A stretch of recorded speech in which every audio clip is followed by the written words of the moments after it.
علی حیدر صلی اللہ علیہ.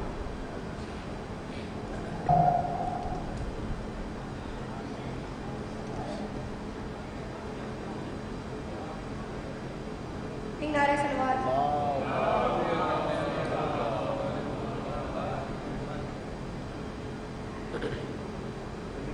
حسین جاتا ہے مرنے کو میری زینب.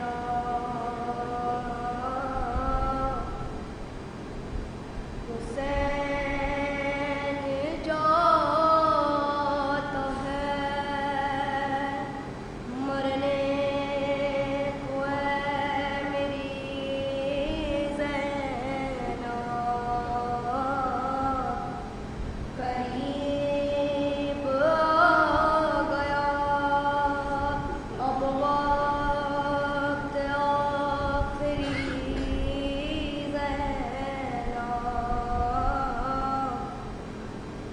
زینب نے کہا کون ہے پردیس میں میرا ہے کیوں جاتے ہو تم چھوڑ کے بھیا مجھے تنہا. زینب کو ہر ایک موڑ پہ دڑ پائے گی دنیا.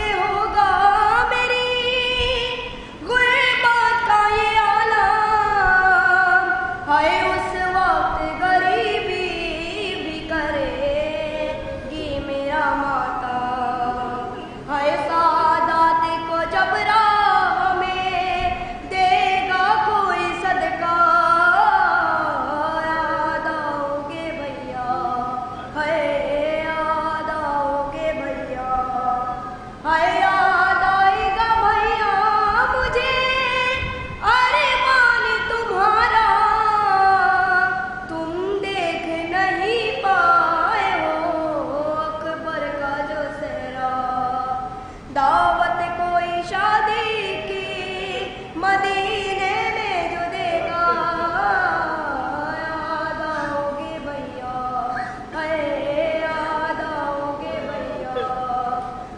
ہوتا تھا تکلم یوں جدا بھائی بہن سے جس طرح کوئی روح نکلتی ہو بدن سے.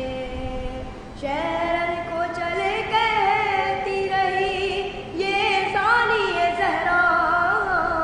یاد آؤ گے بھیا. سبحان اللہ. عزیزان گرامی، جیسا کہ پیش نظر ہے کہ مجھے لگتا ہے لگ بھگ تقریباً 12 چینل ہیں کہ جو اس مجلس کو لائیو کر رہے ہیں. میں اس لائیو کے ذریعے ایک گزارش یہ کرنا چاہتا ہوں کہ یہ لائیو مجلسیں ان کے لیے ہیں کہ جو بیرون وطن ہیں، بیرون ملک ہیں. یہ لائیو مجلسیں ان کے لیے ہیں کہ جو فرش عزا پر آنے سے معذور ہیں، جو بزرگ ہیں، جو بیمار ہیں. جو لوگ فرش عزا پر آ کر کے مجلس کو سن سکتے ہیں تو میری ان سے دست بستہ گزارش ہے کہ وہ فرش عزا پر تشریف لائیں اور ثواب دارین حاصل کریں. یہ لائیو مجلسیں ان کے لیے ہیں کہ جو وطن سے باہر ہیں، ملک سے باہر ہیں، جو بیمار ہیں، جو معذور ہیں، جو نہیں آ سکتے. یہ ان کے لیے ہوتی ہیں. تو میری گزارش ہے، دست بستہ گزارش ہے کہ جو لوگ فرش عزا پر تشریف لا سکتے ہیں وہ فرش عزا پر تشریف لائیں اور سبھی مجلسوں میں شریک ہوں. اب میں گزارش گزار ہوں جناب کوثر مہدی صاحب سے کہ وہ آئیں اور نذرانہ عقیدت پیش کریں، کیونکہ دامن وقت میں اب گنجائش نہیں بچی ہے. ٹھیک 10:30 بجے مجلس کو شروع کرنا ہوتا ہے. ایک بآواز بلند نعرہ سلوات.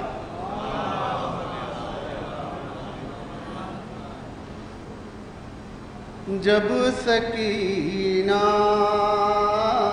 نے تڑپ کر کے پکارا ہوگا لاش عباس کا دریا پہ تڑپتا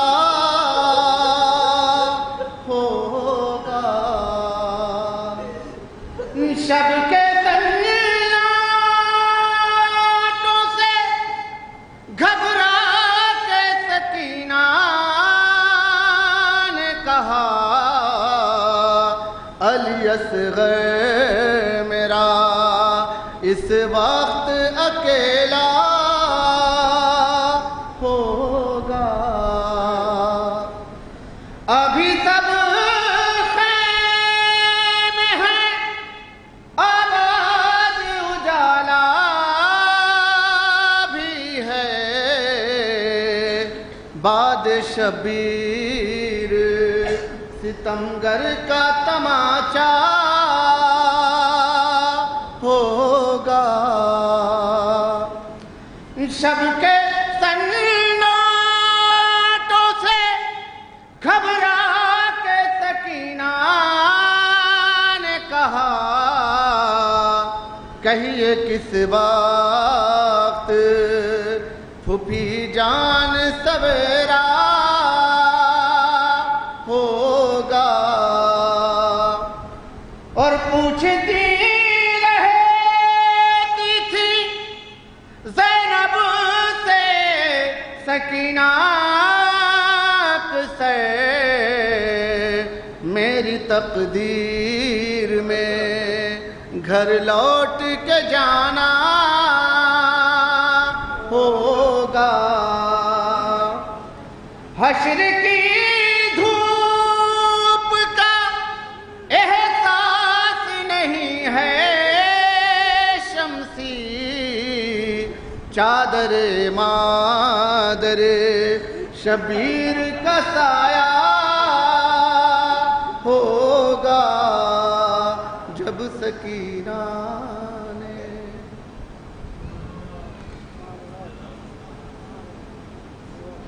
حضرات ایک اعلان سماعت فرما لیں۔ 5 محرم کو رات میں 9 بجے مسجد آملی کے کیمپس میں، جو کٹرا بیزن بیگ میں مسجد آملی کے کیمپس میں ایک مجلس اعظم منعقد ہوگی، جس میں جناب مولانا سید اختر حسین صاحب قبلہ کا بیان ہوگا اور بعد مجلس آگ پر ماتم کا اہتمام ہے۔ مومنین سے کثیر تعداد میں شرکت کی گزارش ہے، اور اب میں گزارش گزار ہوں جناب ناصر حسین صاحب سے کہ وہ آئیں اور نذرانہ عقیدت پیش کریں۔ ایک آواز بلند نعرہ صلوات۔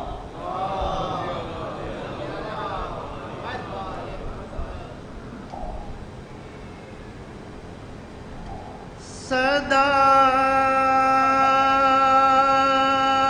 یہ آتی تھی زہرا کرن سے ہائے حسین، پڑا ہے خاک پر مقتل میں سر کٹا حسین، خطا معاف جو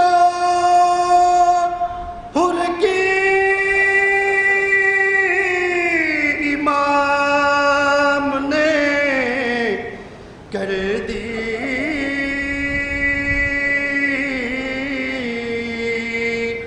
تب اپنے ہاتھوں سے چھوڑے جرین پائے حسین، جوان سینے سے کھینچ لی برچھی،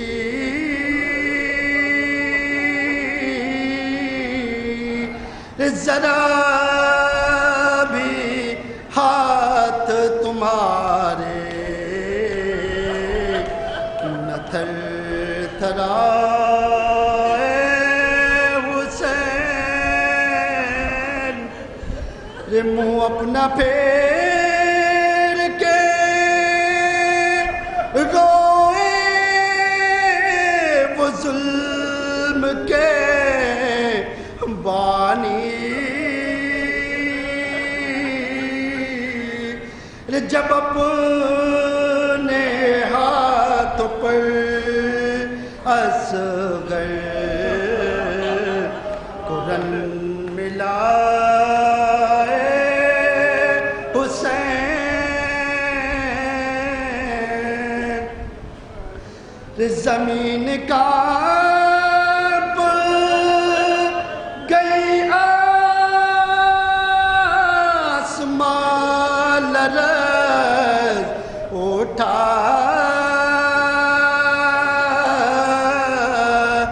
تیرے خیام لعینوں نے جب جلائے حسین گھرے تھے نرغے آدم اس طرح سرور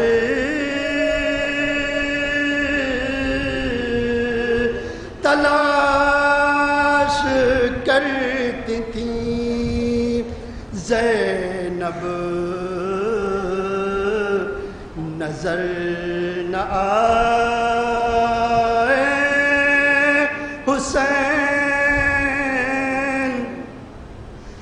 تجھے لعینوں نے پیاسا ہی قتل کر ڈالا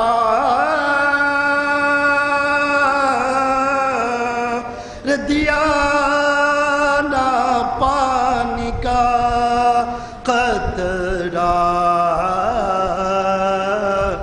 بھی تجھ کو ہائے حسین فرس گر کے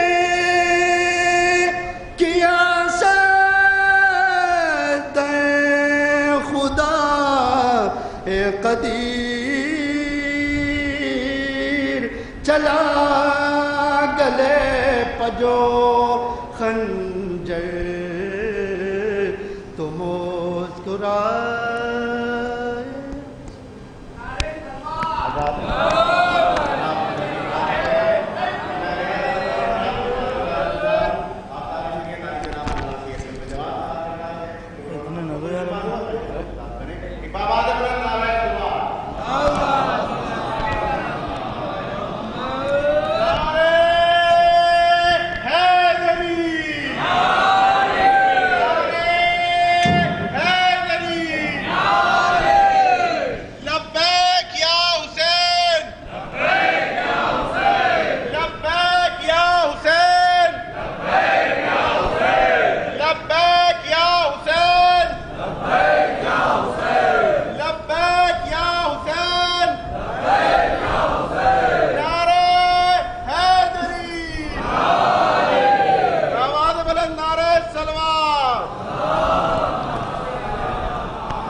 فاتحہ.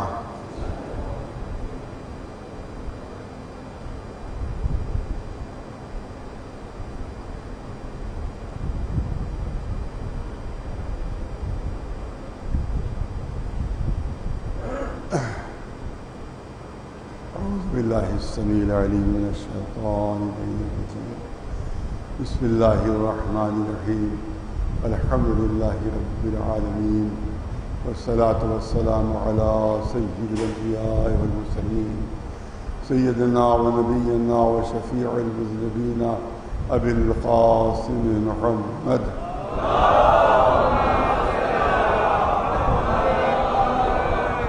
أهل بيته الطيبين الطاهرين المعصومين. أما بعد، فقد قال الله سبحانه تبارك وتعالى في كتابه المبين وهو أصدق القائلين: ألف لام ميم أحسب الناس أن يتركوا أن يقولوا آمنا وهم لا يفتنون. صلوات بھیجیے محمد.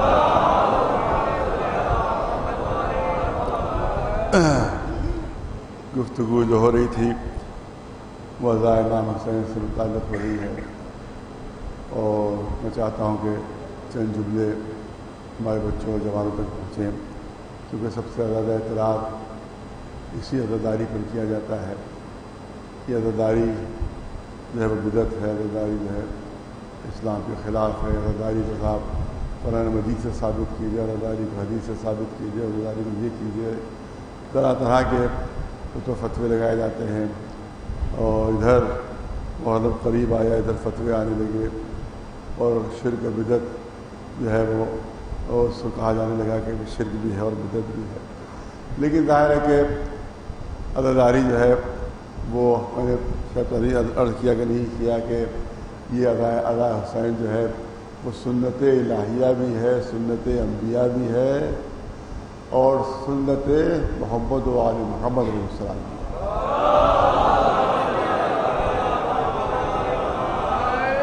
یہ مجلسیں جو ہیں یہ اللہ کی سنت ہے. آپ کہیں گے بھائی کیا بات کہہ رہے ہو یار، یہ اللہ کی سنت کہا ہے؟ نہیں، تمام انبیاء کے جو قصص الانبیاء ہیں ان میں آپ دیکھ لیجیے کہ خود اللہ نے مصائب حسین بیان فرمائے، خود اللہ نے بیان کیے. جب جناب آدم ان سے کہا گیا کہ یہی پجندر پاک ہیں کہ جن کے وسیلے سے آپ کو نجات مل سکتی ہے، ان کے وسیلے سے، کیونکہ بار بار تاریخ میں روایتوں میں ہے، اہل سنت کی روایتوں میں، شیعہ روایتوں میں، کہ جب جناب آدم سے ترک اولا ہوا، وہ زمین پر تشریف لائے تو اب آنسو کے دریا بہا دیے، توبہ کر رہے ہیں، توبہ کر رہے ہیں، توبہ کر رہے ہیں، توبہ کر رہے ہیں، رو رہے ہیں، توبہ کر رہے ہیں، لیکن توبہ قبول نہیں ہو رہی ان کی. پالنے والے توبہ قبول کیوں نہیں کر رہا ہے؟ تو جبریل نازل ہوتے ہیں. اب میں بچوں کو سمجھانے بھی یہ کہہ رہا ہوں کہ توبہ قبول ہوگی مگر تھرو پراپر چینل لاؤ تو قبول ہوگی. ہر چیز کے لیے کوئی چینل ہوتا ہے. کوئی آپ ڈائریکٹ وزیر اعظم کو خط نہیں دے سکتے، بلکہ سیکریٹری کو جائے گا، سیکریٹری سے چیف سیکریٹری کو جائے گا، چیف سیکریٹری سے پھر کہیں جائے گا وزیر اعظم تک. ڈائریکٹ آپ نہیں دے سکتے، تھرو پراپر چینل آئیے. تو یہاں کے اوپر بھی جبریل نے آ کر کہا کہ جو وسیلہ بنایا ہے وہ تو آپ وسیلے کو اختیار ہی نہیں کر رہے، تو توبہ قبول کیسے ہو؟ توبہ اگر آپ کی قبول ہوگی تو محمد و آل محمد کے ذریعے سے قبول ہوگی. صلوات بھیجو محمد. اس وقت آج جو دعا پڑھی جاتی ہے یہ جناب آدم کو جبریل نے تعلیم دی تھی. کہ کیوں نہیں کہتے کہ بحق محمد انت المحمود وبحق علی انت الاعلی وبحق فاطمہ انت فاطر السماوات والارض وبالحق حسن انت المحسن وبحق حسین انت قدیم الاحسان. یہ وہ دعا ہے کہ جو جبریل نے جناب آدم کو تعلیم دی تھی کہ جس کے ذریعے سے آدم کی توبہ قبول ہوئی ہے. صلوات بھیجو محمد. اب یہاں پر روایتیں کہتی ہیں کہ جو جبریل نے قرآن میں کلمات کا لفظ آیا ہے، کلمات سے مفسرین کہا کہ یہی محمد و آل محمد کے اسم سے کہ وہ تعلیم کیے گئے تھے جناب آدم کو، جس کے بعد توبہ ان کی قبول ہوئی.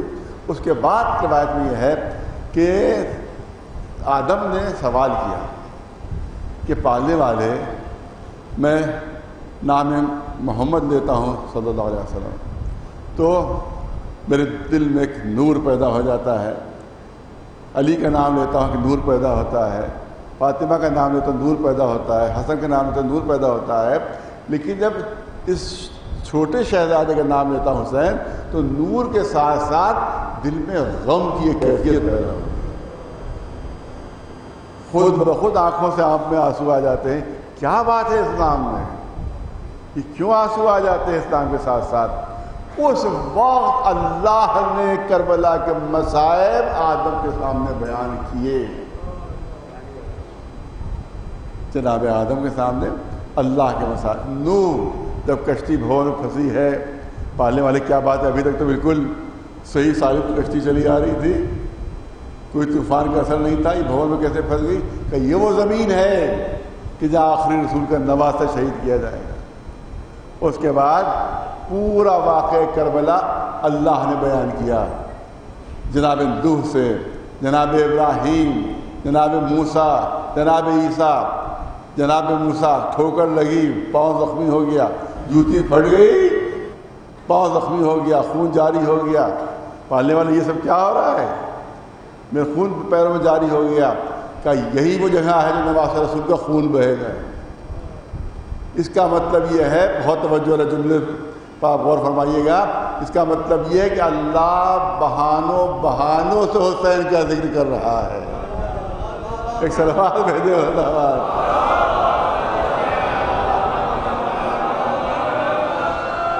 نہیں، صاحبان ذوق ہیں. بہانوں سے ٹھوکر لگی ذکر حسین، ذرا سی چوٹ لگی ذکر حسین، آنکھ میں آنسو آیا ذکر حسین. ارے ذاکر اللہ ہے، سننے والے انبیاء ہیں. ایک سلوات بھیجے بلند آواز.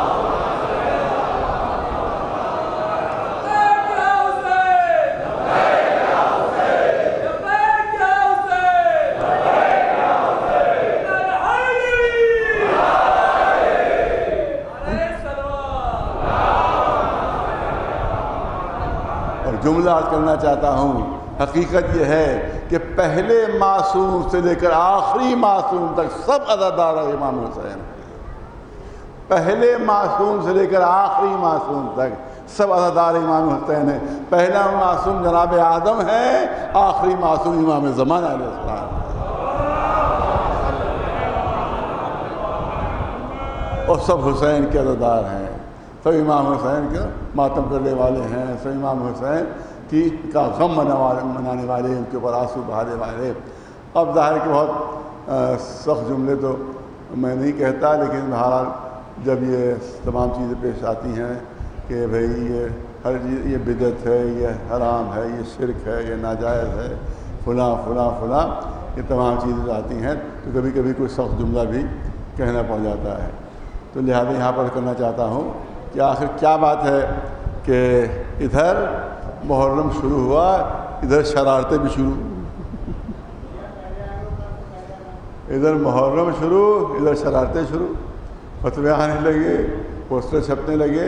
یہاں تو شاید اب کم ہو گیا ہے، لیکن اور بھوپال وغیرہ میں اور بمبئی وغیرہ میں، ادھر وغیرہ میں اور دوسرے علاقوں میں ابھی بہت اس کا وبال ہے، بہت زیادہ. یہ زمانے یہاں بھی پوسٹر ووسٹر چھپا کرتے تھے، لیکن اب اللہ کا شکر کا آہستہ آہستہ وہ کم ہوا ہے. تو اب اس میں کافی کمی آ گئی یہاں، لیکن اس کا اللہ کا شکر ہے. لیکن یہ کہ ہوتا ہے کہیں کہ سوال یہ ہوتا ہے کیا ماتم ہم کر رہے ہیں، آپ کو کون سی تکلیف ہو رہی ہے؟ بھائی ماتم ہم تب سینے پہ کر رہے ہیں، آپ کو کون سی تکلیف ہو رہی ہے؟ آنسو ہم بہا رہے ہیں، آپ کو کاہے کی پریشانی ہو رہی ہے؟ رو ہم رہے ہیں، آپ کو بے چین ہو رہے ہیں. ہے سوال کہ نہیں ہے؟ بھائی ہمارے آنسوؤں سے آپ کو کیا دقت ہو رہی ہے؟ ہمارے ماتم سے آپ کو کیا پریشانی ہو رہی ہے؟ ہماری ان مجلسوں سے آپ کو کون سی دقت ہو رہی ہے؟ نہیں، یاد رکھیے، میں اپنے سامنے کا واقعہ آپ کے سامنے پیش کرنا چاہتا ہوں. جب میں علی گڑھ میں پڑھتا تھا تو وہاں کے اوپر وہ لڑکوں نے پروٹیسٹ کیا وائس چانسلر کے خلاف. وائس چانسلر صاحب، نام نہیں لوں گا میں ان کا، بہت پہلے کی بات ہے، 25 سال پہلے کی بات ہے. وائس چانسلر کے خلاف پروٹیسٹ کیا، پروٹیسٹ وائلنٹ ہو گیا اور اس کے بعد پولیس نے گولی چلا دی. میرے ہی گھر سے تھوڑے ہی فاصلے پر ایک بچہ گولی سے مر گیا. پولیس کی گولی سے ایک بچہ ختم ہو گیا، اس کے سینے پہ گولی لگی، وہ مر گیا. اس کے بعد وہاں کے لڑکوں نے جہاں پر اس لڑکے کی موت ہوئی تھی ایک یادگار قائم کی. میں خود گواہ ہوں اس کا، میں خود گواہ ہوں، سنی ہوئی بات نہیں ہے، میرے سامنے کی بات ہے. لڑکوں نے یونیورسٹی کے لڑکوں نے اس کے احترام میں، اس بچے کے احترام میں، یہ جو پولیس کی گولی سے مارا گیا تھا، اور وائس چانسلر کی بھی اس میں ظاہر کے بغیر وائس چانسلر کے اجازت کے پولیس اندر نہیں آ سکتی ہے، وائس چانسلر کی اجازت سے آئی تھی، لہٰذا لوگ کہہ رہے تھے کہ قتل میں وائس چانسلر بھی شامل ہے، اس بچے کے قتل میں وائس چانسلر بھی شامل ہے۔ وہ نہ پولیس کو بلاتے اور نہ پولیس گولی چلاتی اور نہ ہی بچہ مارا جاتا، لہٰذا یہ بھی قتل میں شامل ہیں۔ لہٰذا لڑکوں نے یادگار ایک بنائی وہاں کے اوپر، تاکہ وہ یاد رہے کہ یہاں کے اوپر وہ بچہ جو ہے اس نے اپنی جان دی ہے۔ راتوں رات وائس چانسلر نے وہ ساری یادگار مٹا دی، وہ ساری یادگار مٹا دی، اور وہاں پولیس کا پہرا لگا دیا کہ کوئی وہاں پر یادگار قائم نہ کرنے پائے۔ سوال یہ ہوتا ہے کہ آپ کو کیا نقصان پہنچ رہا ہے اس یادگار سے؟ نہیں، نقصان پہنچ رہا ہے، دیکھے گا تو اس کی سمجھ میں آ جائے گا کہ قتل میں وائس چانسلر بھی اس کے شامل تھا، وائس چانسلر بھی اس کے قتل میں شامل تھا، تو قاتل کے چہرے پر سے پردہ اٹھے گا، قاتل کے چہرے پر سے پردہ اٹھے گا۔ تو یہ فتوے نہیں ہیں، یہ فتوے ہمارے خلاف نہیں ہیں، عزاداری کے خلاف نہیں ہیں، یہ ماتم کے خلاف نہیں ہیں، بلکہ کچھ مجرموں کو چھپانا چاہتے ہیں، کچھ مجرموں کے جرم پر پردہ ڈالنا چاہتے ہیں، اس لیے یہ فتوے ہیں، تاکہ دنیا کو یہ پتہ نہ چل سکے کہ قتل حسین میں کون کون شریک تھا، امام حسین کی شہادت میں کون کون شریک تھا، تاکہ پردہ پڑا رہے۔ اپنے فتووں کا پردہ ڈال رہے ہیں، اپنے فتووں کا پردہ ڈال رہے ہیں۔ میں ایک جملہ عرض کرنا چاہتا ہوں صاحبان ذوق کے لیے کہ یہ مجلسیں نہیں ہے، یہ ماتم نہیں ہے، یہ آنسو نہیں ہے، بلکہ جو ہمارے دل سے امام حسین کے غم میں جو آہ سوزاں نکلتی ہے، یہ قاتلوں کے چہرے پر پڑی ہوئی نقاب کو جلا دیا کرتی ہے۔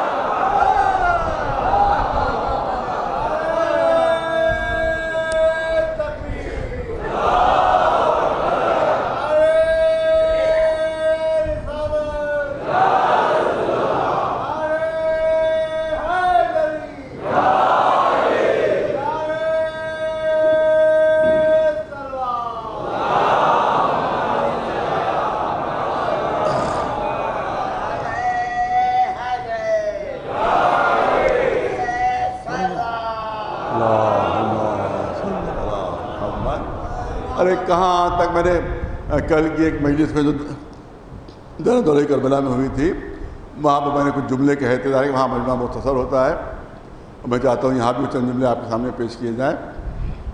کہ میں نے وہاں کہا تھا، ارے صاحب، ارے 1400 سال پرانی باتیں کہاں تک دہرائیے گا، بہت پرانی ہو گئی بات، یہ بات بہت پرانی ہو گئی۔ بہت توجہ رجعت کرنا چاہتا ہوں، پڑھے لکھے مجمع کے جملے ہیں۔ دیکھیے زمانہ آگے بڑھتا رہتا ہے، کوئی شک نہیں ہے، زمانہ آگے بڑھتا رہتا ہے، جو لمحے ہیں وہ گھنٹوں میں تبدیل ہو جاتے ہیں، جو گھنٹے ہیں وہ دنوں میں تبدیل ہو جاتے ہیں، جو دن ہیں وہ ہفتوں میں بدل جاتے ہیں، جو ہفتے ہیں وہ مہینوں میں بدلتے ہیں، جو مہینے ہیں وہ سال میں بدل جاتے ہیں، سال جو ہیں صدیوں میں تبدیل ہو جاتے ہیں۔ آج سے تقریباً 100 سال پہلے جو جنگیں ہوئی تھیں جس میں کروڑوں لوگ مارے گئے تھے، آج ان کی کوئی یادگار باقی نہیں ہے، آج کوئی ان پر رونے والا نہیں ہے۔ پہلی جنگ عظیم میں، دوسری جنگ عظیم میں تقریباً کئی کروڑ لوگ مارے گئے تھے، کئی کروڑ مارے گئے تھے، آج ان پر کوئی آنسو بہانے والا نہیں، آج ان پر کوئی رونے والا نہیں، بس کبھی 1 منٹ کے لیے کھڑے ہو کر یاد منا لی جاتی ہے، مگر کسی کی آنکھ میں آنسو نہیں ہوتا۔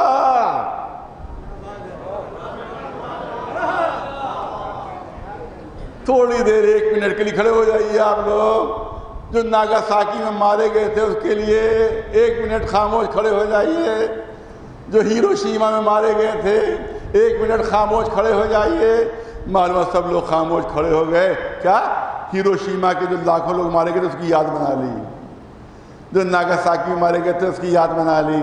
اس کا مطلب یہ ہے کہ ہر چیز ماضی کے دھندلکے میں چھپ جایا کرتی ہے، کیونکہ زمانے کی 3 ہی قسمیں ہیں، ماضی ہے، حال ہے اور مستقبل ہے۔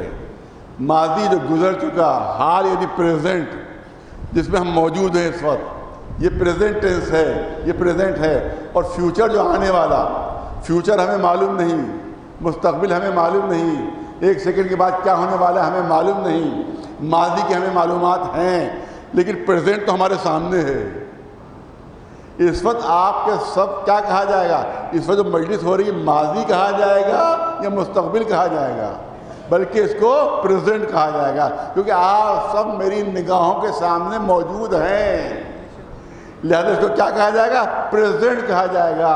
تو آپ یاد رکھیے کہ ماضی بھلایا جا سکتا ہے مگر پریزنٹ کبھی نہیں بھلایا جا سکتا، کیونکہ وہ تو نگاہوں کے سامنے ہے، وہ تو نگاہوں کے سامنے ہے۔ تو یاد رکھو کہ کربلا کا واقعہ ماضی نہیں ہے بلکہ پریزنٹ ہے۔ اگر ماضی کا جز ہوتا تو بھلا دیا جاتا، اگر ماضی ہوتا تو بھلا دیا جاتا۔ پریزنٹ ہے اور ہمیشہ پریزنٹ رہے گا، قیامت تک پریزنٹ رہے گا، کبھی ماضی کا جز نہیں بن سکتا۔ واقعہ کربلا کبھی بھی ماضی کا جز نہیں بن سکتا بلکہ ہمیشہ وہ پریزنٹ رہے گا، ماضی نہیں بن سکتا۔ مثال پیش کروں، ابھی بات واضح نہیں ہوئی ہے، مثال پیش کروں آپ کے سامنے۔ آج سے 1400 سال پہلے فاران کی بلندیوں سے رسول اللہ نے اعلان فرمایا تھا، قولوا لا الہ الا اللہ تفلحون۔ 1400 سال پہلے اعلان ہوا تھا، قولوا لا الہ الا اللہ تفلحون۔ دیکھو لا الہ الا اللہ کہو تمہیں فلاح مل جائے گی، تمہیں جنت مل جائے گی۔ 1400 سال پہلے بھی یہ قول پریزنٹ تھا، آج بھی پریزنٹ ہے۔ آج بھی کوئی کہے لا الہ الا اللہ تو رسول کا قول آگے بڑھ کر کہے گا تفلحو، تمہیں فلاح مل جائے گی۔ اور اسی طرح سے قیامت تک یہ کلمہ جو ہے وہ پریزنٹ رہے گا، کبھی ماضی کا جز نہیں بن سکتا۔ تو جس طرح سے کلمہ لا الہ الا اللہ کبھی ماضی نہیں بن سکتا بلکہ ہمیشہ پریزنٹ رہے گا، ہمیشہ حال کا جز رہے گا، ہمیشہ یاد رہے گا۔ آج بھی اگر کوئی کہے کہ تم کیا کہہ رہے ہو، کوئی کہے ارے صاحب 1400 سال پہلے بات دہرا رہے ہو، وہ کہے گا نہیں آج کے لیے بھی ہے اور قیامت تک کے لیے ہے۔ تو یاد رکھو کہ جس طرح سے کلمہ کبھی پرانا نہیں ہو سکتا، جس طرح سے کلمہ کبھی پرانا نہیں ہو سکتا، اسی طرح سے جس نے کلمے کو بچانے کے لیے قربانیاں دی ہیں اس کی قربانیاں بھی کبھی ماضی کا جز نہیں بن سکتی۔ آج بھی زندہ ہے قربانی، قیامت تک یہ قربانی زندہ رہے گی۔ ایک صلوات رضا محمد والا۔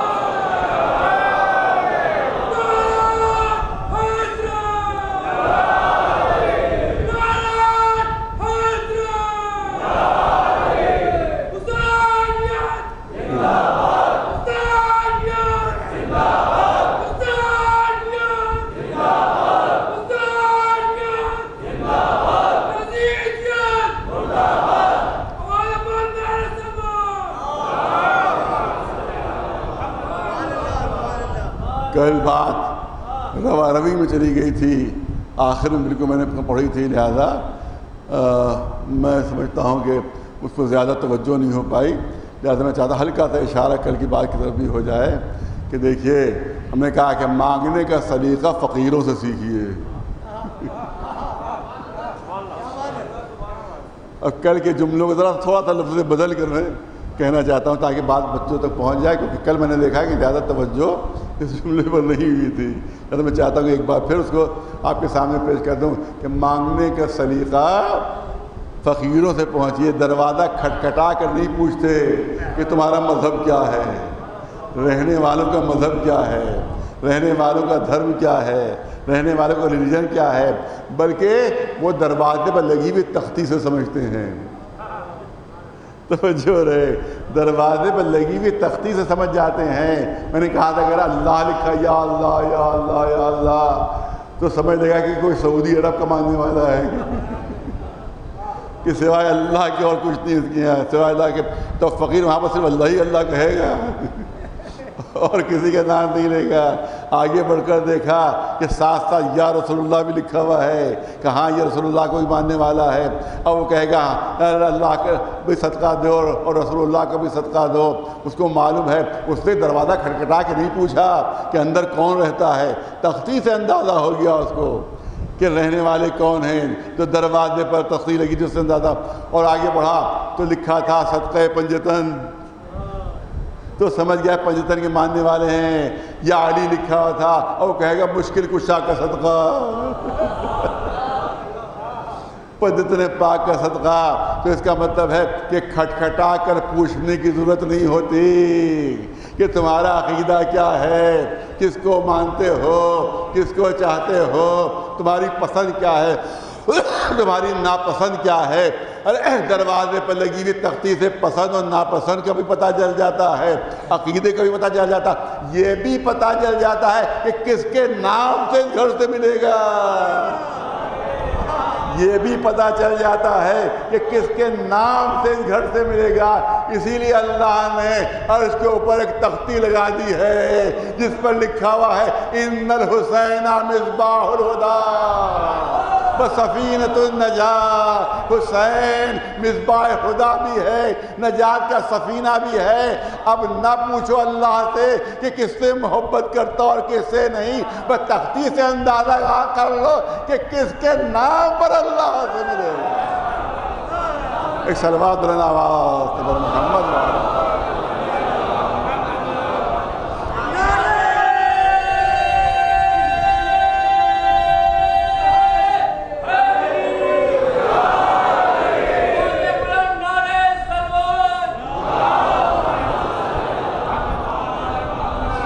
کبھی میرے خیال میں 22 سے یا اس سے بھی پہلے کی بات ہوگی, میں نے جملے کہے تھے یہاں امام باڑے میں. لہٰذا بہت سی جو اہم باتیں ہیں جو پچھلے مجلسوں میں عرض کر چکا ہوں کہ جب بچے جو تھے 5 سال کا وہ بچہ آج 30 سال کا جوان ہو گیا ہے, تو جو 5 سال میں سے جو بات سنی ہوگی 5 سال کے سن میں, وہ آج اس کو یاد نہیں رہ سکتی اس کو. لہٰذا وہ چند باتیں میں دہراتا بھی رہتا ہوں تاکہ آج کے بچوں تک بھی وہ بات پہنچ جائے, آج کے جوانوں تک بھی وہ بات پہنچ جائے. کہا جاتا ہے بہت زور و شور سے کہا خوشی کیوں منا رہے ہو. کہا گیا امام حسین ایک زمانے میں بہت تھا, لال کپڑے پہن کے لوگ نکلتے تھے اور ڈھول تاشے یہ سب بہت تھا. بہت اب تو کم ہو گیا, کافی کم ہو گیا, لیکن آپ بچپنے میں نے دیکھا تھا بہت, یعنی محرم کا جلوس نکلتا تھا لیکن لال کپڑے پہن کے نکلتے تھے. کبھی لال کپڑے کیوں؟ کہ شہادت بڑی عظمت ہے, بہت بڑا شرف ہے, بہت بڑا مرتبہ ہے, بہت بڑا اللہ کی طرف سے عہدہ ہے. تو جب عہدہ کسی کو ملتا ہے تو کیا تم ہم مناتے ہو؟ دیکھیے دلیل جو منطق پیش کی جاتی ہے وہ آپ کے سامنے پیش کر رہا ہوں. کوئی بھی بچہ دھوکہ کھا سکتا ہے, کوئی بھی جوان دھوکہ کھا سکتا ہے, اور کسی کو گورنری مل جائے تو کیا آپ تعزیت پیش کریں گے؟ کوئی وزیر اعظم وزیر اعلیٰ بن جائے تو آپ اس کو تعزیت پیش کریں گے؟ اور بڑا افسوس ہے آپ وزیر اعلیٰ بن گئے, بڑا افسوس ہے آپ گورنر بن گئے, مار کے نکال دے گا. ارے بھائی ہم کو اتنا بڑا عہدہ ملا, خوش ہونا چاہیے تمہیں. تو دوست کسی کو اگر عہدہ ملتا ہے تو خوش ہوتے ہیں, خوشیاں مناتے ہیں. ارے امام حسین کو شہادت جیسی عظمت ملی, شہادت جیسا عہدہ ملا ہے, شہادت جیسا مرتبہ ملا ہے. شہادت سے بڑھ کر کوئی مرتبہ نہیں لگائے قدرت میں.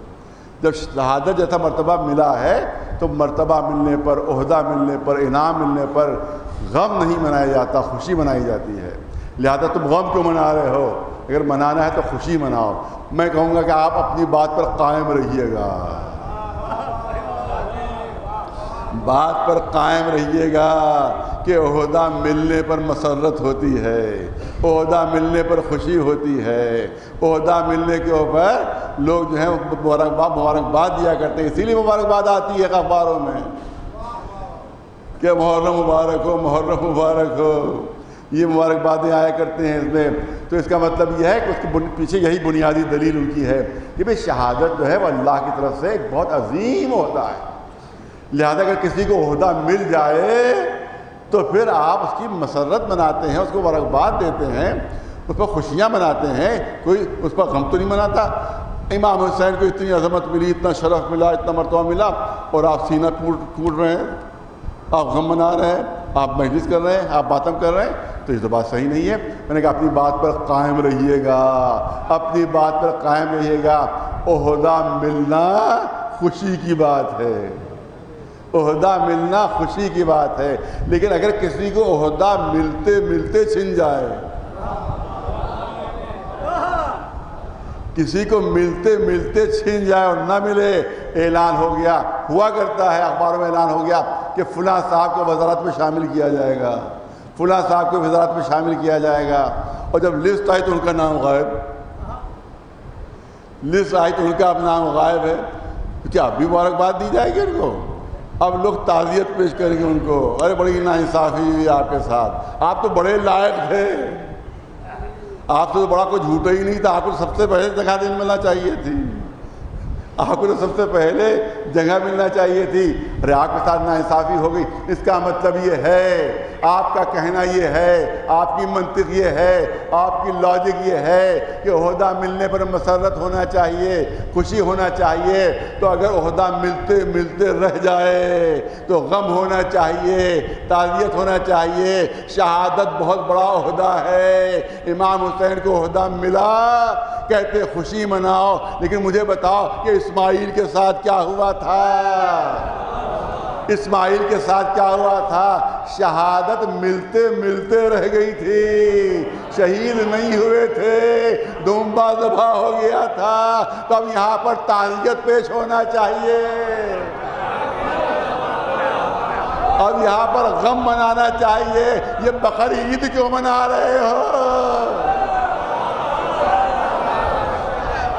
یہ عید الاضحیٰ کیوں منا رہے ہو؟ یہ عید کیسی؟ ارے عہدہ ملتے ملتے رہ گیا، اب تم تعزیت پیش کرو، کہو کہ ارے آپ کو عہدہ نہیں مل پایا، لہذا ہم آپ کے غم میں برابر کے شریک ہیں، لیکن یہاں پر تم عید منا رہے ہو۔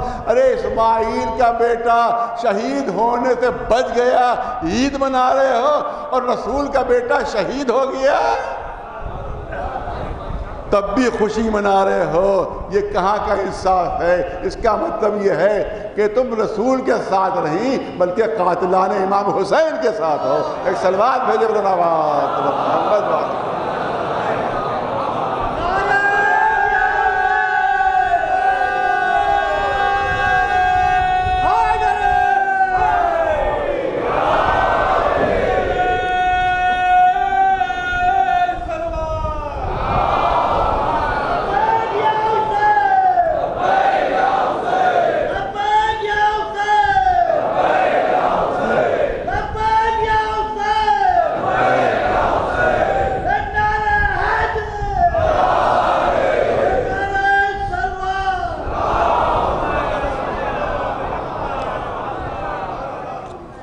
اب ایک اور مثال سن لیجئے بچوں اور جوانوں کے لیے۔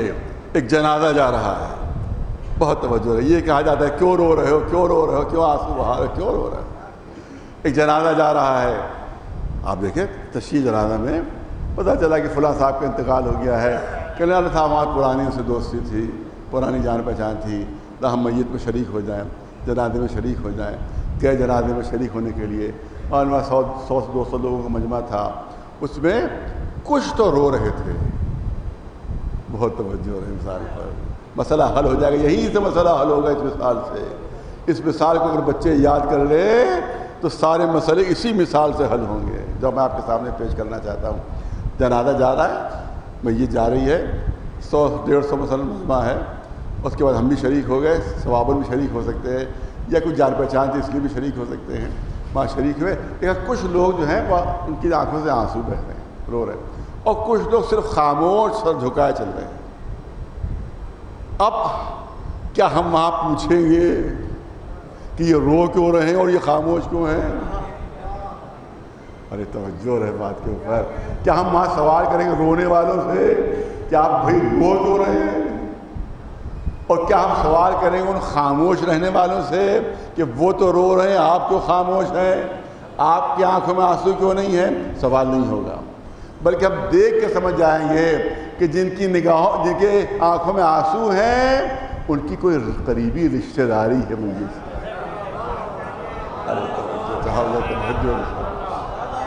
کہ جو رو رہے ہیں، جو آنسو بہا رہے ہیں، ان کی کوئی نہ کوئی قریبی رشتہ داری ہے مرنے والے سے. بہت قریبی دوست ہیں، یہ قریبی رشتہ دار ہیں ان کے. اور جو خاموش جا رہے ہیں وہ اخلاقاً آ تو گئے ہیں مگر میت سے ان کا کوئی قریبی تعلق نہیں ہے. اخلاقاً آ گئے ہیں، دوستی میں آ گئے ہیں، ثواب کی خاطر آ گئے ہیں، مگر یہ کہ ان کی میت سے کوئی لینا دینا نہیں ہے، کوئی تعلق نہیں ہے اور کوئی دوستی نہیں ہے اور قریبی رشتہ داری نہیں ہے. تو یہاں نہیں پوچھا جائے گا. بہت توجہ رہے مثال پر. کچھ رو رہے ہیں، ان سے نہیں پوچھا جائے گا کہ کیوں رو رہے ہیں. کچھ لوگ نہیں رو رہے ہیں، ان سے بھی نہیں پوچھا جائے گا کیوں نہیں رو رہے ہیں، بلکہ خود سمجھ جائے گا شریک ہونے والا کہ جو آنسو بہا رہے ہیں ان کی قریبی رشتہ داری ہے، قریبی رشتہ دار ہے، قریبی دوست ہے. اور جو نہیں آنسو بہا رہے، نہیں رو رہے، وہ آ گئے ہیں لیکن کہ ان کی قریبی رشتہ دار، کوئی دلی رشتہ ان کا مرنے والے سے نہیں ہے. لیکن ایک جگہ سوال ہوگا، بہت توجہ رہے، ایک جگہ سوال ہوگا. باپ کا کسی کا انتقال ہوا، ہم گھر میں تعزیت کے لیے پہنچے، دیکھا ایک بیٹا تڑپ تڑپ کر رو رہا ہے، ایک بیٹا تڑپ تڑپ کر رو رہا ہے، بلک بلک کر رو رہا ہے، اور دوسرا بیٹا خاموش بیٹھا ہوا ہے، نہ آنکھوں میں آنسو ہیں، نہ چہرے پر کوئی غم کا اظہار ہے. یہ بھی بیٹا ہے، وہ بھی بیٹا ہے. ارے بہت توجہ رہے، یہ بھی بیٹا ہے، وہ بھی بیٹا ہے. وہاں ہم نے سوال نہیں کیا کہ رونے والے رو کیوں رہے ہیں اور نہیں رونے والے نہیں کیوں رو رہے ہیں. لیکن یہاں جب دو بیٹے ہیں، دونوں کا باپ ہے، تو اس کو بھی رونا چاہیے جس طرح سے وہ بھی رو رہا ہے. لیکن ایک تو تڑپ کر رو رہا ہے اور دوسرا خاموش، بالکل بے حس، چہرے پر کوئی غم کے آثار نہیں، اس طرح سے بیٹھا. اب ہم پوچھیں گے، ارے توجہ رہے، اب ہم پوچھیں گے کہ ایک بیٹا تو تڑپ تڑپ کر رو رہا ہے، دوسرا بیٹا یوں ہی خاموش بیٹھا ہوا، نہ آنکھوں میں آنسو ہیں، نہ چہرے پر غم کے آثار ہیں. ارے اس کا بھی تو باپ تھا، اس کا بھی تو باپ، یہ کیوں نہیں رو رہا ہے؟ تو وہاں والے چپکے سے کان میں آ کر کہیں گے ارے بڑا نالائق بیٹا ہے. ارے توجہ رہے، بڑا نالائق اور نافرمان بیٹا ہے. ارے باپ اسے آنکھ کر چکا ہے، لہذا اب یہ کیسے روئے. لیکن یہ جو دوسرا بیٹا رو رہا ہے، یہ بڑا محبت کرنے والا، بڑا اطاعت گزار، بڑا وفا شعار. تو اب یہ نہ پوچھو رونے، ارے رسول کے گھر میں غمی ہوئی ہے. ارے توجہ، رسول کے گھر میں غمی ہوئی ہے. ہم بھی رسول کے ماننے والے، تم بھی رسول کے ماننے والے، ہم رو رہے ہیں، تم خاموش ہو. رونے والوں سے نہیں پوچھا جائے گا کیوں رو رہے ہو، جو نہیں رو رہے ہیں ان سے پوچھا جائے گا کیوں نہیں رو رہے ہو. کہیں رسول نے آنکھ تو نہیں کر دیا ہے؟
رونے والوں سے نہیں پوچھا جائے گا، نہ رونے والوں سے پوچھا جائے گا کہ یہ تو رو رہے ہیں کیونکہ رسول کے نواسہ شہید ہوا ہے، یہ رو رہے ہیں کہ خاندان رسالت میں غمی ہوئی ہے، تو ان کو تو رونا ہی چاہیے. تم کیوں نہیں رو رہے ہو؟ تم سے پوچھا جائے گا تو کہیں آپ خدا تو نہیں ہو؟ ارے کہیں ایسا تو نہیں کہ کوئی پرانی دشمنی نکال رہے ہو؟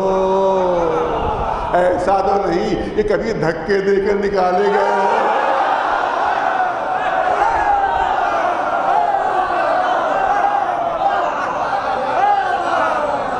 ایک صلوات بلند آواز قبل محمد.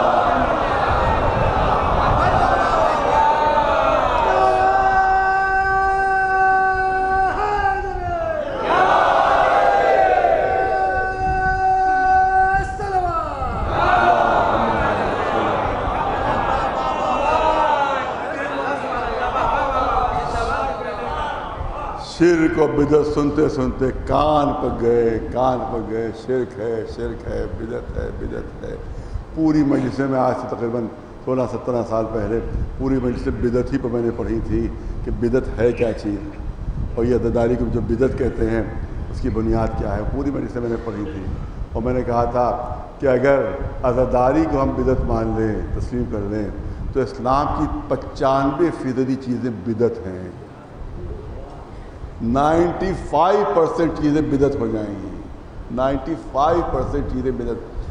وہ پتہ نہیں وہ میرا محفوظ ہے کہ نہیں ہے، آج سے 15-16 سال پہلے کی بات ہے.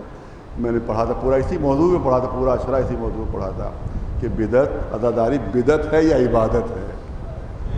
اسی موضوع پر اشرا تھا، عزاداری بدعت ہے یا عبادت ہے. اس میں نے ثابت کیا تھا، یاد رکھو کہ نمازیں پڑھتے جاؤ، مگر ویسی نماز نہیں جیسے رسول نے پڑھی تھی. ارے توجہ رہے، اگر ویسی نماز نہیں جیسی رسول نے پڑھی تھی تو ٹکریں ہوں گی، نماز نہیں ہوگی. ویسی نماز نہیں جیسی رسول نے پڑھی تھی، اپنی مرضی سے کچھ اضافہ کمی کر دی اس میں تو ٹکریں ہوں گی، نماز نہیں ہوگی. نمازیں پڑھ رہا ہے مگر بجائے ثواب کے گناہ گار ہو رہا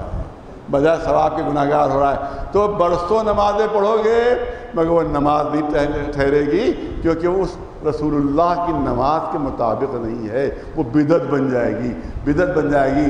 لیکن کبھی اگر رسول کی آنکھوں میں حسین کے غم میں ایک آنسو کا قطرہ بھی آ گیا تو عزاداری قیامت تک کے لیے سنت رسول اللہ بن جائے گی. ایک صلوات بھی بلند آواز.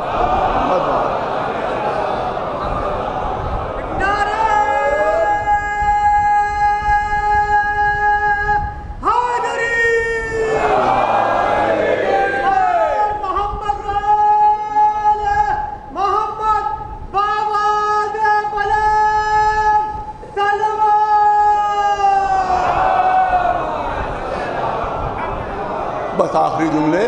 اور اسی زمانے میں یہ بات میں نے کہی تھی جس کا میں نے حوالہ دیا ہے کہ ایک بہت مشہور شعر ہے جو پڑھا جاتا ہے، اور وہ مشہور شعر یہ ہے کہ روئیں وہ جو قائل ہے ممات شہداء کے، روئیں وہ جو قائل ہیں ممات شہداء کے، ہم زندہ جاوید کا ماتم نہیں کرتے. یہ شعر پڑھا جاتا ہے کہ جو قرآن کہہ رہا ہے کہ شہید زندہ ہے، قرآن کہہ رہا ہے شہید زندہ ہیں اور آپ رو رہے ہیں زندہ پر. آپ زندہ پر قرآن نے کہا شہید زندہ ہے. تو اسی پر اسی عزاداری کے مخالف کسی شاعر نے یہ شعر کہا کہ روئیں وہ جو قائل ہیں ممات شہداء کے، جو شہداء شہیدوں کی موت کے قائل ہیں وہ روئیں. ہم اس لیے نہیں روتے کہ ہم تو شہید کو زندہ سمجھتے ہیں، لہذا ہم نہیں روئیں گے کیونکہ وہ زندہ ہے. زندہ پر تھوڑی رویا جاتا ہے. دیکھیے کیسا خطرناک شعر ہے یہ، بلکہ جنگل کا شعر کی طرح خطرناک ہے یہ. اس کے جو کہا جا رہا ہے کہ اس میں کوئی بچہ بہک سکتا ہے لیکن ہے، اس کا بھی حل موجود ہے. اب میں ان کے سامنے پیش کرنا چاہتا ہوں کہ فتویٰ کیا ہے، وہ سعودی عرب کے علماء کا فتویٰ کیا ہے. فتویٰ یہ ہے کہ آپ صرف جو زندہ ہے اس کو دعا میں وسیلہ بنا سکتے ہیں، رسول اللہ کو دعا میں وسیلہ نہیں بنا سکتے. کیوں نہیں بنا سکتے؟ ان کا کہنا ہے کہ مر چکے ہیں. حضرت علی کو دعا میں وسیلہ نہیں بنا سکتے، ان کا کہنا ہے کہ مر چکے ہیں، وہ معاذ اللہ ختم ہو چکے ہیں. لہذا دعا میں وسیلہ نہیں بنا سکے۔ جب ہم یہ کہتے ہیں کہ رسول اللہ کو پہلے تو کہا تھا ٹوٹل کہا تھا، فتویٰ یہ تھا کہ کسی کو وسیلہ بنا ہی نہیں سکتے، اللہ سے ڈائریکٹ مانگیے۔ لیکن جب ہم نے مثالیں پیش کر دی کہ فلاں صحابی نے رسول کو وسیلہ بنایا تھا، فلاں صحابی نے رسول کو وسیلہ بنایا تھا، فلاں صحابی نے رسول کو بنایا تھا، تو اب مجبور ہو گئے، لہٰذا پلٹی کھائی، اب قلع بازی کھائی کہ نہیں زندہ کو وسیلہ بنا۔ جب تک حیات تھی رسول اللہ کی تب تک آپ وسیلہ بنا سکتے تھے، لیکن اب کیونکہ وہ معاذ اللہ مر چکے ہیں لہٰذا اب آپ ان کو وسیلہ نہیں بنا سکتے۔ لہذا فتویٰ کیا، فتویٰ چینج کیا انہوں نے، فتویٰ بدلا۔ پہلے تو ٹوٹل فتویٰ تھا کہ کسی کو آپ وسیلہ بنا ہی نہیں سکتے، چاہے زندہ چاہے مردہ، لیکن بعد میں جب مثالیں پیش کر دی کہ آپ کے جو خلفاء ہیں انہی نے وسیلہ بنایا رسول اللہ کو، جناب حضرت ابن عباس نے وسیلہ بنایا ان کو، تو یوں کہا گیا کہ اچھا زندہ کو بنا سکتے ہیں، زندہ کو وسیلہ بنا سکتے ہیں۔ تو آپ نے کیا کہا، کیونکہ تمہارے امام زندہ مردہ ہیں لہذا ان کو وسیلہ نہیں بنا سکتے۔ عجب العجبی ہے، بہت توجہ ہے، عجب العجبی ہے۔ ارے جب ہم ان کو روتے ہیں، ہمارا ہر امام شہید ہوا ہے، یا تلوار سے شہید ہوا ہے یا زہر سے شہید ہوا ہے، توجہ رہے، جب ہم ان کو روتے ہیں، بہت توجہ، جب ان کو روتے ہیں تو تم کہتے ہو زندہ ہیں، زندہ کو نہیں رویا جاتا، اور جب ہم ان کو دعا میں وسیلہ بناتے ہیں تو کہتے ہو مردہ ہیں، مردوں کو وسیلہ نہیں بنایا جا سکتا۔ ارے خود پہلے اپنے عقیدے کی اصلاح کرو کہ کیا مانتے ہو، زندہ مانتے ہو یا مردہ مانتے ہو، یا ہر چیز ہماری ضد میں ہے۔ ہم نے دعا مانگی کیا مردہ ہے، ہم روئے کا زندہ ہے۔ ایک سلوات میں دے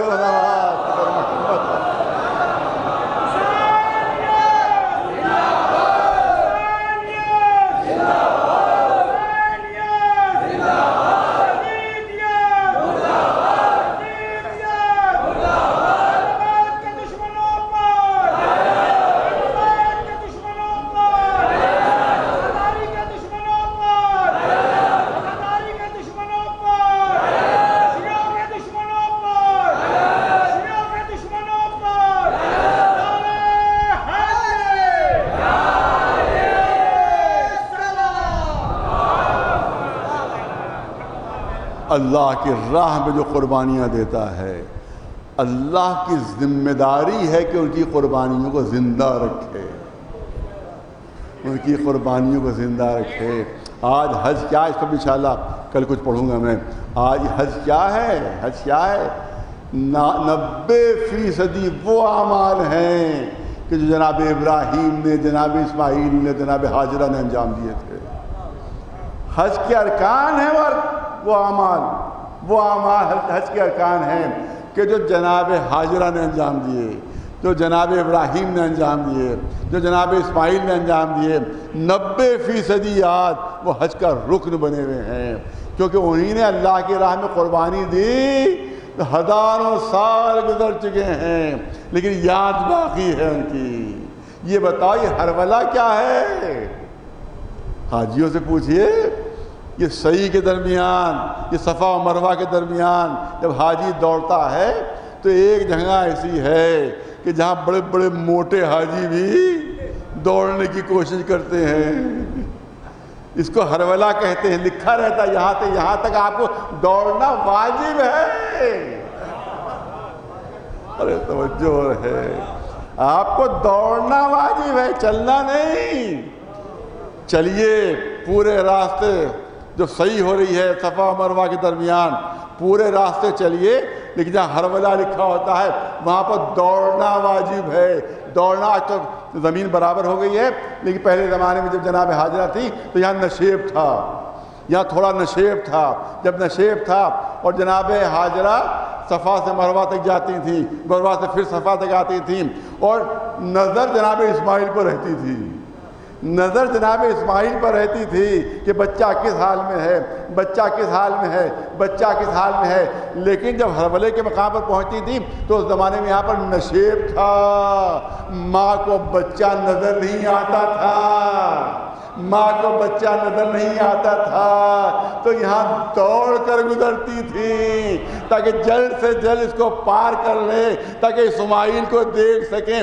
آج ہر حاجی پر واجب ہے کہ جناب حاجرہ کے اس عمل کی وہ تقلید کرے۔ ارے کربلا کا واقعہ تو 1400 سال پرانا ہے، یہ حربلا تو 4000 سال پرانا ہے۔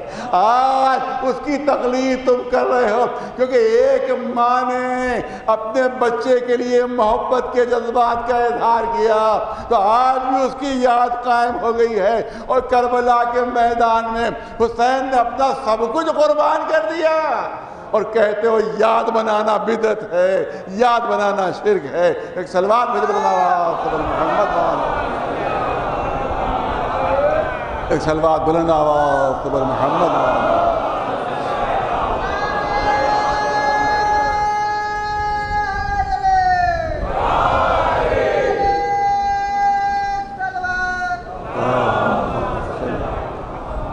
بس اب زیادہ موقع نہیں ہے، تو یہ کربلا کی قربانیاں، اور یقیناً کربلا کی قربانیوں میں کسی بھی کی بھی قربانی کم نہیں ہے۔ میں نے کسی مجلس میں عرض کیا تھا کہ کربلا نہیں ہے بلکہ ایک آئینہ خانہ ہے، ایک آئینہ خانہ ہے جس میں 72 آئینے ہیں، اور ہر آئینے میں تصویر حسین نظر آ رہی ہے۔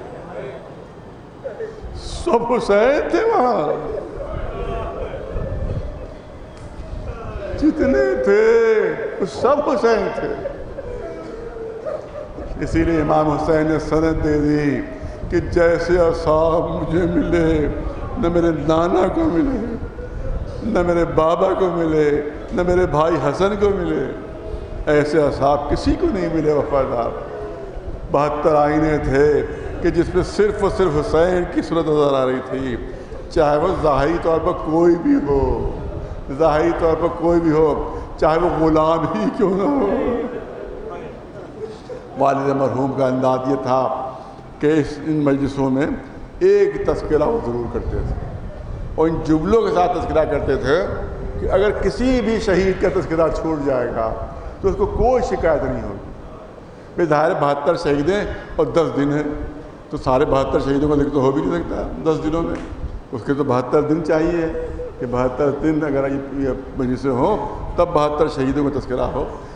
تو فرمایا کرتے تھے کہ اگر کسی بھی شہید کا تذکرہ نہ ہو تو اس کو کوئی شکایت نہیں ہوگی، لیکن اگر ایک شہید کا ذکر نہ ہو تو شاید وہ میدان حشر میں شاکی ہو جائے، شاید وہ شکایت کر لے کہ تم نے میرا ذکر نہیں کیا کیونکہ میں غلام تھا، کیونکہ میرے جسم سے بوئے بد آتی تھی، کیونکہ میرا رنگ سیاہ تھا، میں غلام حبشی تھا، لہذا تم نے میرا ذکر نہیں کیا۔ لہذا والد مرحوم یہ ذکر ضرور کرتے تھے، ضرور کرتے تھے۔ آج تقریباً آج ہی کی تاریخ ذکر ہوتا تھا، تو وہ کون ہیں؟ وہ جون غلام جناب ابو ذر تھے۔ جناب ابو ذر کے غلام تھے، لیکن جب ابو ذر کے جب انتقال ہو گیا، بلکہ یوں کہنا چاہیے جب شہادت ہو گئی ان کی، تو اب یہ امام حسین کے پاس آ گئے، اور امام حسین کے پاس رہتے تھے۔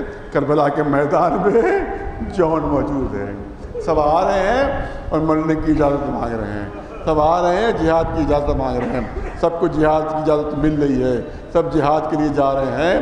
اب تاریخ کہتی ہے کہ جون بھی آتے ہیں اور ہاتھ جوڑ کر سامنے کھڑے ہو جاتے ہیں، آقا مرنے کی اجازت دیجیے، آقا مرنے کی اجازت دیجیے، آقا مرنے کی اجازت دیجیے۔ امام حسین نے فرمایا اے جون، تو ہمارے ساتھ اس لیے آئے تھے کہ تمہارا بڑھاپا آرام سے گزر جائے، تمہارا بڑھاپا آرام سے گزر جائے، تم ہماری مصیبتوں میں کیوں شریک ہو؟ جاؤ، میں نے تمہیں آزاد کیا، جاؤ کربلا سے مجھے چھوڑ کر چلے جاؤ، کیوں ہماری مصیبتوں میں شریک ہو رہے ہو؟ اس سے پہلے بھی کئی مقام ایسے آئے جب شروع میں امام حسین نے اجازت نہیں دی تھی، لیکن تاریخ کربلا میں ہے جس کو اجازت نہیں ملی کسی نے دامن تھام لیا، کسی نے ہاتھوں کو بوسہ دینا شروع کیا، کسی نے قدموں پر سر رکھ دیا، آقا ملنے کی اجازت دیجیے، آقا ملنے کی اجازت دیجیے۔ مگر تاریخ کہتی ہے کہ جب جون سے کہا کہ تم مجھے چھوڑ کر چلے جاؤ، ہماری مصیبت میں کیوں شریک ہوتے ہو، تو نہ جون نے ہاتھ جوڑے، نہ دامن پکڑا، نہ قدموں پر سر رکھا، بلکہ 2 قدم پیچھے ہٹے، زمین پر شکن پڑی۔ اے آقا میں سمجھ گیا، اے آقا میں سمجھ گیا کہ آپ مجھے مرنے کی اجازت کیوں نہیں دے رہے ہیں۔ آپ نہیں چاہتے کہ آپ کے خون میں ایک غلام کا خون شامل ہے۔ آپ کو یہ منظور نہیں کہ آپ کے خون میں ایک سیاہ حبشی غلام کا خون شامل ہو، تو صحیح کہ میں اپنا خون آپ کے خون میں شامل نہ کر دوں۔ عزادارو، غلام حبشی جاتا ہے، میدان جنگ میں داد شجاعت دیتا ہے، زخمی ہو کر گرتے ہیں۔ حسین دوڑ کر پہنچے، اس غلام حبشی کے سرانے پہنچے۔ وہی حسین جو علی اکبر کے سرانے آ رہے ہیں، وہی حسین جو جناب عباس کے سرانے آ رہے ہیں، وہی حسین جو قاسم کے سرانے آ رہے ہیں، وہی غلام حبشی کے سرانے موجود۔ اور صرف یہی نہیں، زمین پر بیٹھ گئے، جان کا سر اپنے زانو پر رکھا اور عجیب انداز اختیار کیا جو کبھی کسی شہید کے لیے اختیار نہیں کیا۔ دیکھنے والوں نے منظر دیکھا کہ ایک حسین نے اپنا سر جھکانا شروع کیا، اپنا سر جھکانا شروع کیا، اتنا سر جھکایا کہ حسین کے رخسار جون کے رخسار سے مل گئے۔ حسین نے اتنا سر جھکایا کہ حسین کا چہرہ جون کے چہرے پر آ گیا، رخسار سے مل گئے۔ دیکھنے والے منظر دیکھ رہے ہیں کہ حسین نے اپنا رخسار جون کے رخسار پر ملنا شروع کیا۔ پالنے والے جون کو اپنے سیاہ رنگ کا بڑا احساس تھا، اس کے سیاہ رنگ کو نور میں بدل دے، نور میں بدل دے۔ اپنے جسم میں آنے والی بدبو کا بڑا احساس تھا، اس کی بدبو کو خوشبو میں تبدیل کر دے۔ اس لیے روایت کہتی ہے کہ جب امام زین العابدین بطور اعجاز دفن شہداء کے لیے آئے ہیں تو بنی اسد ساتھ تھے۔ بنی اسد پہنچتے ہیں امام کے سامنے، امام زین العابدین سے کہتے ہیں، اے آقا، یوں تو ہر لاش سے خوشبو آ رہی ہے، یوں تو ہر لاش سے نور نکل رہا ہے، مگر ایک لاش ایسا ہے جس سے سب سے زیادہ خوشبو آ رہی ہے، سب سے زیادہ نور نکل رہا ہے، یہ کس کا لاشا ہے؟ امام زین العابدین فرماتے ہیں یہ جون کا لاشا ہے، یہ میرے بابا کی دعا کا اثر ہے۔ مجلس تمام ہوئی، ارے حسین ہر ایک کے سرانے پہنچے، یہاں تک کہ غلام کے سرانے پہنچے، مگر یہی حسین جب کربلا کے میدان زخمی ہو کر کربلا کی زمین پر گرا ہے، تو کون تھا جو حسین کا سر اٹھاتا؟ زینب چلی تھی، اے پسر ساتھ، ارے میرا ماجایا ذبح ہو رہا ہے اور تو دیکھ رہا ہے۔ کبھی فوجوں کو خطاب کر کے کہتی تھی، اے فوج والوں مجھے راستہ دے دو، ارے میرا بھائی بہت پیاسا ہے، کہیں سے پانی مل جائے تو پلا دو، ارے دھوپ بہت تیز ہے، ذرا ابا کا سایہ کر لو۔ زینب نہیں پہنچ سکی، زینب نہیں پہنچ سکی، مگر بقی سے ماں آ گئی، جلتی زمین پر بیٹھ گئی، اے میرے لال حسین، زمین کربلا بہت جل رہی ہے اور تیرا سر اٹھا کر اپنے زانو پر رکھتی ہوں، اگر سر کٹے تو ماں کی آغوش میں۔ عزادارو، شبر کا خود خنجر تھا، حسین کا سوکھا گلا تھا، ماں فاطمہ زہرا کا زانو تھا، ماں فریاد کرتی رہی، شبر کا خنجر تھا۔ سَيَعْلَمُ الَّذِينَ ظَلَمُوا أَيَّ مُنقَلَبٍ يَنقَلِبُونَ أَلَا لَعْنَةُ اللَّهِ عَلَى الْقَوْمِ الظَّالِمِينَ۔